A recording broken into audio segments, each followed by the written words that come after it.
now we have these bricks. We're like, okay, so how would we fix the penal system?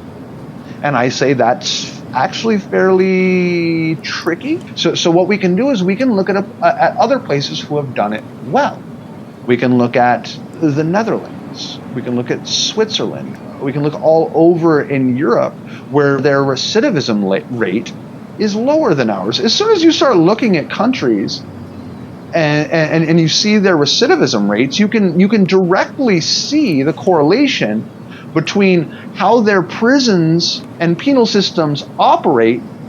In Sweden, after it is deemed that you are guilty and you are then classified based upon what you did.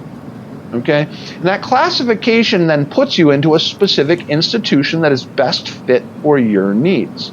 Now, inside their system, people move around based upon their current needs that are consistently being addressed. If you are a violent offender and you have offended violently, let's say you killed someone, then you're going to be placed in a high security area, and you're going to have like no access to sharp objects. Your abilities are going to be restricted. And once you've been able to be in that space and you are going to their counseling programs and you're taking advantage of the programs that they offer to help you overcome the things that you didn't overcome in your life, whether that's counseling, whether that's schooling, whether that's learning a trade, whether that's learning a hobby, whether that's learning money management, because they teach all of these things in their prisons there. And we don't teach these things in our prisons.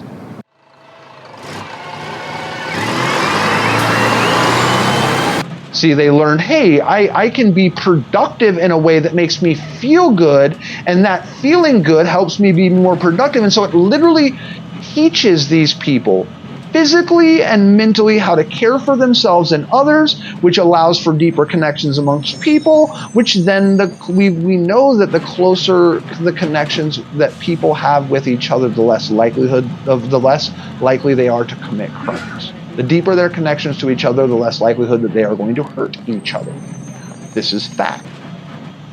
So when we can look back and we can see, like, okay, so we teach these human beings how to cooperate, and they're in these higher levels of the institution, and they cooperate for X amount of time. At a certain point, the people inside that institution are like, okay, we are now ready to drop you to a lower security area where you will have more freedoms. And now you're in that area and you slowly unlock your abilities, and then you have more access to more freedoms, which gives you more of a dynamic understanding of self and your interactions with the society that is built around you for that exact purpose. They then, like in medium and low prisons there, you get paid because you work inside the prison, and they give you money on your commissary that's all linked to a card, and then you go to a store, several different stores where you can buy electronics, where you can shop for your food, and they have a communal cooking area, and you learn how to operate in a communal space while still everybody has their individual space. And once you operate in that area for a while, they then move you to a lower, and then when you're in that low one, you actually only spend specific points in time in those facilities. They literally are like, okay, you are allowed to now attain a job outside of this facility. And once you've done that, you are then allowed to leave and go to work in society. And then after you're done with work, you go back to jail. And then after you've done that for a while, they give you a weekend pass. And now for that weekend, you get to go home and hang out with your whatever. And then you got to report back. And then after you've done that successfully for a while, they just give you permanent weekends off, and you only have to show up, Monday through Friday. And you have to like go to work, and then you have to report back. So it basically takes your nights away.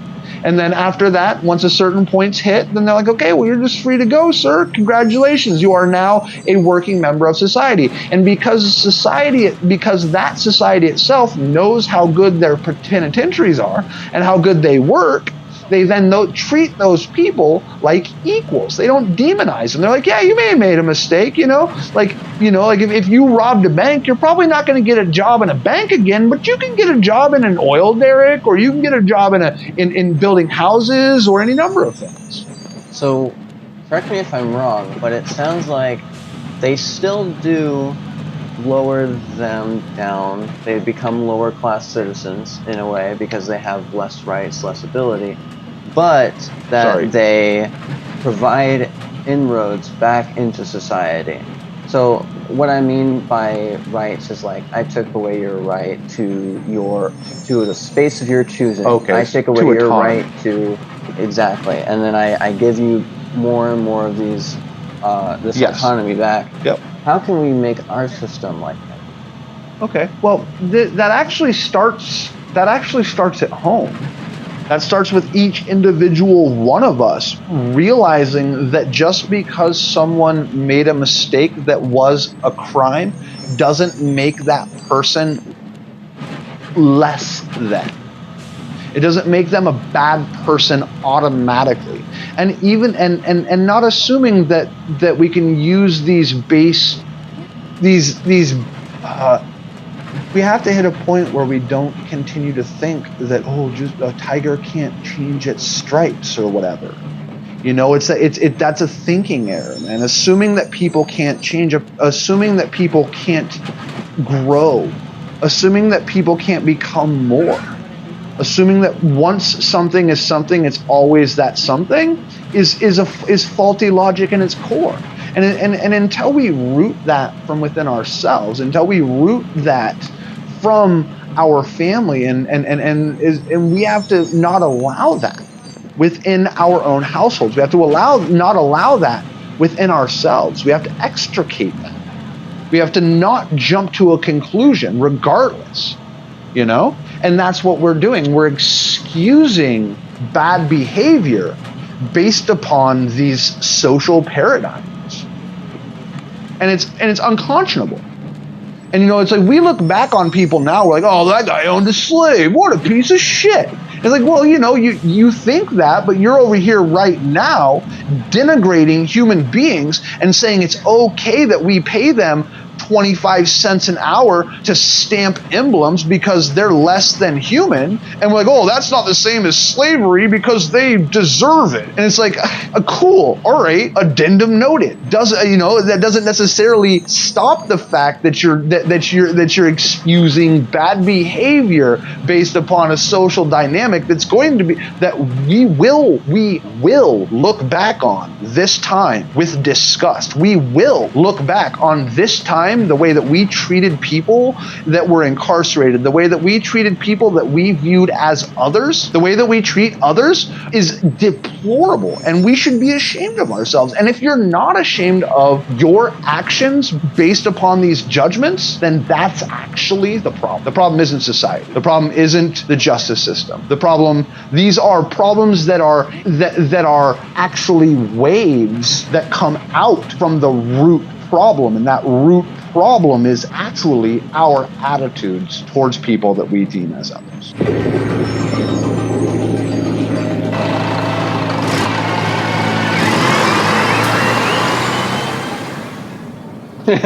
Without us recognizing how our attitudes and our outlooks affect our judgments, those judgments need to change. And if we don't change those judgments, then we can't actually change the system itself, because we allow ourselves to we justify the treatment of these people through the demonization of these people. We don't call them people. We don't call them humans. We call them inmates. We call them criminals. And through these labels, we then allow the people who run these institutions, and we allow the people who make these laws, us and our lawmakers, to write in that it's okay that we treat these human beings like this. It's okay that people are murdered every single day in the pen. It's okay that people are extorted. It's okay that gang mentality is there and alive. It's okay okay that people go into the prison unaffiliated with gangs and come out gang affiliated killers. And this is all right because these people were already garbage to begin with. It's okay that we lock them in the hole and we start psychologically torture them because they are less. And that's how it's different. It's different because of our attitude.